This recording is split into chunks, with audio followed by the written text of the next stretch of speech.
सामने आने चाहिए थे, लेकिन वो तो काम कर रही है उनके रिपोर्ट के आधार पर जो उनको माफिया प्रेजेंट कर रहे हैं, क्योंकि माफिया के पास पैसा है।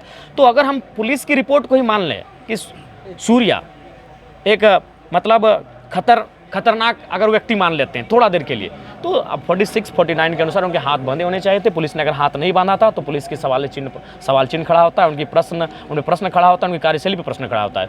दूसरी बात, आपने भी देखा होगा पत्रकार बंधुओं, उनका मृत शरीर को आपने भी देखा होगा, अभी भी तस्वीरें सोशल साइट में है, उनके परिजनों के मोबाइल में है, उनका शरीर में छाला पड़ा है।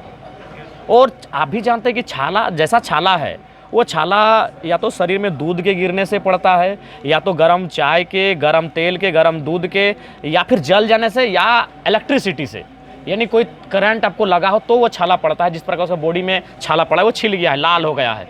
तो ये भी सवाल होता है कि वो आखिर छाला कैसे पड़ा। गोली तो सभी जानते, गोली शरीर के आर पार होती है, लहू आता है व्यक्ति जो, लेकिन वो छाला ऐसा पड़ा है जैसे वो जल लगा है। दूसरी बात, अगर वो भाग रहा था, गोली पीठ पे होनी चाहिए थी, पेट पे नहीं। अगर वो भाग रहा था, जाहिर सी बात है, जैसा पुलिस कह रही है कि वो भागने लगा, पुलिस की गिरफ्त से भागने लगा, तो जो भागने वाला व्यक्ति का पुलिस की गोली के सामने उसका पीठ आता है, ना कि पेट आता है, तो सवाल यहाँ भी खड़ा होता है। और बिल्कुल जो डीएसपी सर एनकाउंटर के बाद जब वहाँ पे बॉडी देखा जाना था, लोग मांग कर रहे थे उनका घर वाले, तो देखने नहीं दिया जा रहा था, और पोस्टमार्टम के बाद ही देखा जाना था, तो क्या कर सकते? देखिए वो तो नियम पुलिस बेहतर जानती है कि क्या जब उनको गोलियां दागी गई उस समय परिवार को देखने देना चाहिए या नहीं देना चाहिए, ये पुलिस का विषय है, उसको मैं जानता नहीं हूँ तो टिप्पणी नहीं करूँगा। जब मिला तो बॉडी में जला हुआ था, तो क्या कहना चाहते, पहले से हुआ हो चुका था या बाद में? बिल्कुल हमें भी लगता है और आप सबको लगता है, एक सवाल वहाँ आ रहा है कि आखिर बॉडी जला कैसे। लोबिंदा जब प्रेस कॉन्फ्रेंस कर रहे थे, वो कह रहे थे कि हम सहमे हुए थे, इसलिए 4 दिन से हम कुछ नहीं बोल पा रहे थे। क्या ऐसी भी नहीं, बिल्कुल हम देखिए, आप लोबिन हेम्ब्रम जैसे कदावर नेता जो गुरु जी के छत्र छाया में नेता बने हैं, एक मतलब बहुत दमगर नेता जिसको हम लोग कहते हैं, अगर वो नेता इस प्रकार की परिस्थितियों का सामना कर रहा है, उस नेता को बोलने में भय लग रहा है, तो आप समझ सकते हैं कि यहाँ माफियाओं का आतंक कैसा है, यहाँ माफियाओं का शासन और प्रशासन में नियंत्रण कैसा है। ये लोबिन दादा की वो डरी सहमी आवाज़ स्पष्ट कर रही है। क्या आप भी इससे जूझ रहे थे? नहीं, हमें किसी से हमें नहीं जी, हम तो 10 दिन बाद आते, 15 दिन बाद आते, 1 महीना के बाद आते, हमें डर भय का बात नहीं है।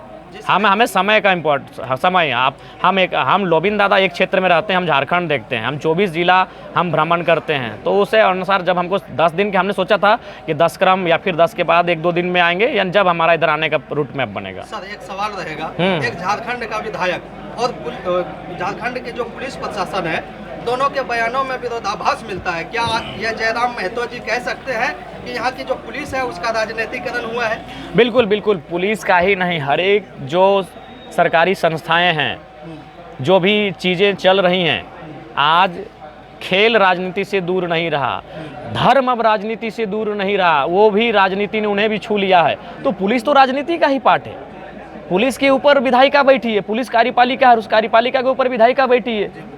तो निसंदेह जिनकी सरकार होती है, पुलिस उनके दिशा निर्देश में ही कार्य करती है, और सरकार से जिनको चुनौती लगेगी, निसंदेह पुलिस का कार्य उसी दिशा में होता है। झारखंड सरकार सीआईडी देखिए, सीआईडी राज्य सरकार से अलग नहीं होती है, राज्य सरकार के नियंत्रण के बाहर नहीं होती है। तो हमें लगता है कि सीआईडी जो है वो सीआईडी ना होकर सीबीआई की जांच होनी चाहिए। सीआईडी में ऐसा नहीं लगता है कि कुछ मतलब नीपापोती? नहीं, बिल्कुल होगा ही। जो रिपोर्ट को दिखलाया गया है, जो रिपोर्ट को बतलाया गया है, सीआईडी उसी रिपोर्ट को कंफर्म करेगी, उसी रिपोर्ट के पक्ष में अपना तर्क प्रस्तुत करेगी। इसीलिए बेहतर ये सीबीआई की जांच हो, और बिल्कुल जांच होनी चाहिए। जेकेएलएम पार्टी इस इनकाउंटर को और गुड्डा पुलिस को किस हाशिए पर देखती है और रख रही है? देखिए, ये पार्टी के नज़र से क्यों देखना, पुलिस जनता की नज़र से पुलिस को देखिए, एक आम जनता की नज़र से पुलिस को देखिए। और मैं यहाँ जो